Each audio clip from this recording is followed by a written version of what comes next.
This is how Kaiser Long-Term Healthcare works. Hindi mo man magagamit ito sa ngayon but I'm sure in the long run, pasasalamatan mo ito. How Kaiser Long-Term Healthcare is very important. Kapag hindi ka na-employed, hindi ka mag-worry kung ma-hospital ka. Kapag hindi mo nagamit ang annual healthcare coverage mo, hindi siya na-expire unlike sa short-term healthcare. Marireceive mo ang guaranteed long-term care bonus sa maturity. May kasama na siyang insurance for income protection sa family just in case may nangyari sa policyholder. Naka-invest pa sa mutual fund ang health fund kaya nag-earn siya ng 10% at may variable earning pa depende sa performance ng stock market. Waive na ang payment kung may nangyari sa policyholder. Mapapasa pa ang health coverage sa beneficiary.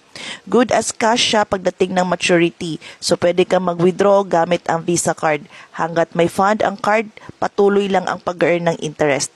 Covered ka kahit beyond 60 ka na as long as you live. In case of emergency, pwede magamit as family assistance. Pwede ka magkaroon nito sa halagang 88 pesos saving a day. Kung kaya mo mag-ipon ng 88 pesos per day, message mo lang ako para i-guide kita.